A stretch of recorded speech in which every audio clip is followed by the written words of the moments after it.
ल so parallel axis theorem को statement के छ यसले हामीलाई के भनेको छ it states if the moment of inertia of a plane area about an axis through its center of gravity is denoted by Ig, then moment of inertia of the area about any other axis AB parallel to the first and at a distance h from the center of gravity is given by IAB is equal to Ig plus h square.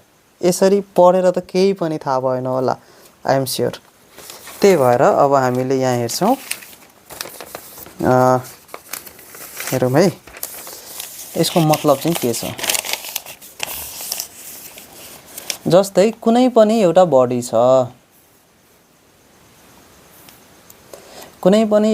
छ र हामीसँग एउटा axis छ मानौं A B. ल यो AB axis छ। अब यो बडीको सेन्ट्रोइड यहाँ होला र यसको कुनै सेन्ट्रोइडल एक्सिस पनि छ होला हो कि हैन। यसको सेन्ट्रोइडल एक्सिस यसलाई भन्दैम एकछिनलाई जीएक्स र यसलाई भन्दैम एकछिनलाई जीवाई यस्तो छ। अब यो जुन सेन्ट्रोइड छ यो सेन्ट्रोइड चाहिँ यो एक्सिसबाट मानौ h डिस्टेन्समा छ। यो जुन सेन्ट्रोइड छ यसको जी यो सेन्ट्रोइड चाहिँ यो दिएको एबी एक्सिसबाट h डिस्टेन्समा छ र यो जुन शेप दिएको छ नि यसको एरिया चाहिँ a छ। त्यसो भए यदि यो gx को अबाउटमा यो एक्सिसको अबाउटमा मैले मोमेन्ट अफ इनर्सिया निकाले भने त्यसलाई मैले आई जी ले मानौ डिनोट गरेको छु about centroidal axis. About AB एक्सिसमा मैले यदि मोमेन्ट अफ इनर्सिया निकाले भने त्यसलाई मैले आई एबी ले डिनोट गरेछु। ए भनेको एरिया भइगयो र यो एच भनेको एबी एक्सिस देखि लिएर त्यो शेपको सेन्ट्रोइड सम्मको डिस्टेन्स भयो। त्यसो भए प्यारलल एक्सिस थ्योरमले के भनेको छ I AB is equal to IG plus A भनेको यसको area into distance between the given parallel axis and the centroid of the shape कति छ h छ। सो यो छ मेरो प्यारलल एक्सिस थ्योरम। अब यो थ्योरम मैले प्रुभ गर्नुपर्ने।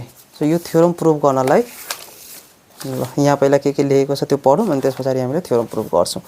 Where IAB is moment of inertia of the area about an axis AB, IG is moment of inertia of the area about its CG. CG भनेको center of gravity भयो। A is equal to area of the section and h equal to distance between center of gravity of the section and axis AB. अब त्यहाँ जुन figure मैले बनाएको थिए त्यो मैले रेक्टेंगल बनाएको थिए सिम्पल शेप एउटा यहाँ एउटा र्यान्डम कुनै एउटा शेप बनाइदिएको छ र यो शेपको लागि यसले यहाँ डेराइभ गरेको छ। सो यसरी नै हामीले पनि अब यहाँ डेराइभ गर्छौं।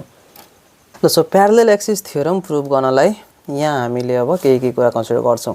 Consider a plane area A let a small strip of plane section whose moment of inertia is required to be found out about a line AB as shown in the figure.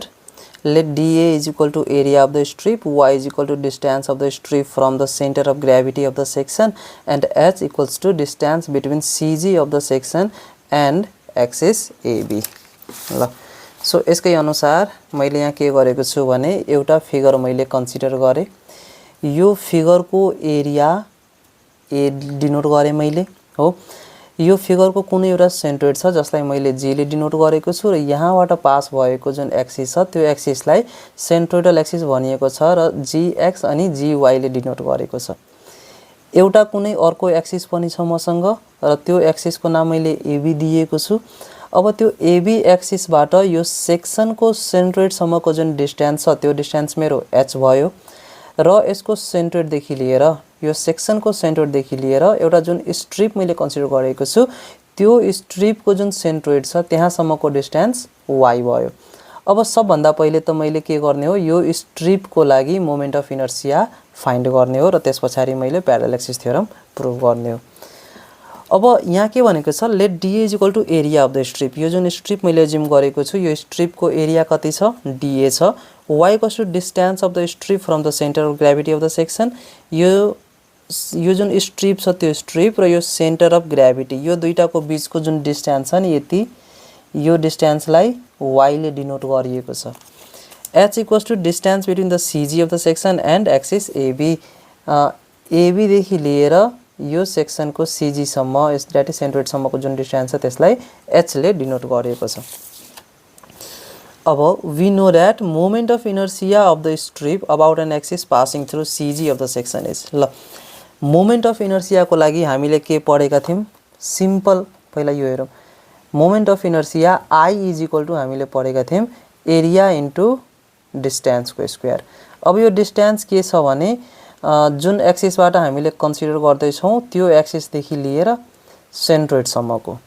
अब यो स्ट्रिपको यदि मैले find गर्छु भने यहाँबाट that is यहाँ के भनेको छ moment of inertia of strip about an axis passing through the CG of the section. सेक्सनको सिजीबाट पास भएको यो जुन सिजीबाट पास भइरहेछ नि यो एक्सिसको अबाउटमा यो स्ट्रिपको मोमेन्ट अफ इनर्सिया चाहिएको छ मलाई। सो त्यो बराबर के हुन्छ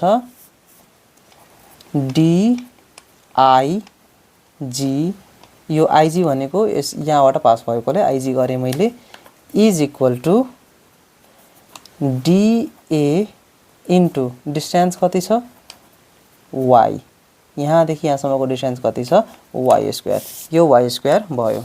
ल त्यस पछाडि and moment of inertia of the entire area, ल यसलाई इक्वेसन 1 भनौँ। अब इन्टायर एरियाको लागि यदि मोमेन्ट अफ इनर्सिया निकाल्नु पर्यो भने IG is equal to integration of d I G, this is equal to integration of d A into y square is equal to integration of y square d A. यतिसम्म त ठिक छ। ल Y square d ए यो भनेको मेरो equation 2 भयो। अब त्यस पछाडि ल यतिसम्म चाहिँ बुझ्यौँ है। यो एक्सिसको अबाउटमा यो स्ट्रिपको लागि निकाले, त्यस पछाडि मैले होल फिगरको लागि निकाल्नलाई इंटीग्रेट गरिदिए। अब त्यस पछाडि हामीले के गर्छौं कुनै पनि एउटा एक्सिस एबी छ त्यो एक्सिसको अबाउटमा मलाई मोमेन्ट अफ इनर्सिया चाहिएको छ। सो त्यो एक्सिसको अबाउटमा यदि मोमेन्ट अफ इनर्सिया मलाई चाहिएको छ भने मैले के गर्छु त यहाँदेखि यहाँसम्मको डिस्टेन्स लिने हो। अब so I A B is equal to integration of, यहाँ हेरौँ इंटीग्रेशन गर्नलाई अब डीए को डीए नै हुन्छ र डिस्टेन्स कति छ त अब यो एबी देखि यो स्ट्रिपसम्मको डिस्टेन्स कति छ h plus y. So h plus y को होल स्क्वायर, यो भनेको integration of h plus y को होल स्क्वायर इन्टु डीए। ल यो भनेको अब कति हुन्छ एच प्लस वाई को होल स्क्वायरलाई ए प्लस बी को होल स्क्वायर को फर्ममा लेख्न सकिन्छ। So h square plus 2hy plus y square into dA. यसैलाई हामीले integration of h square dA plus 2h integration of y dA plus integration of y square dA. यतिसम्म त लेख्न पाइयो हैन। ल अब जुन जुन बाहिर आउने खाले छ त्यसलाई मैले बाहिर निकाल्दिन्छु। So h square integration of dA plus 2h integration of y dA plus integration of y square dA. अब यो जुन बिचको टर्म देखिरहेछौ नि यो बिचको टर्म बराबर मेरो 0 हुन जान्छ। अब यो 0 किन हुन्छ भने कुनै पनि सेक्सनको सेन्ट्रोइड देखि लिएर यदि मैले त्यही सेन्ट्रोइड को अबाउटमा मोमेन्ट अफ एरिया निकाल्छु भने त्यो y बार को भ्यालु के हुन जान्छ 0 हुन जान्छ। That is moment is equal to about centroidal axis कति हुने हो y बार इन्टु a हुने हो। अब y बार को भ्यालु यदि यो एक्सिस देखि यही पोइन्टमा सेन्ट्रोइड सम्मको डिस्टेन्स मैले लिए भने कति आउँछ 0 आउँछ। 0 into a is equal to 0। So यो जुन टर्म छ यो टर्म मेरो 0 हुन जान्छ। सो मसँग अब के बच्यो i ab is equal to h square dA को integration a plus 0 plus y square dA. Y square dA यहाँ हेरौँ त integration of y square dA के छ आईजी छ प्लस आईजी। अब यसैलाई अरेन्ज गरे भने I AB is equal to IG plus AH square. So यही हो मेरो प्यारलल एक्सिस थ्योरम को इक्वेसन। यसलाई मैले इक्वेसन 3 भनिदिए।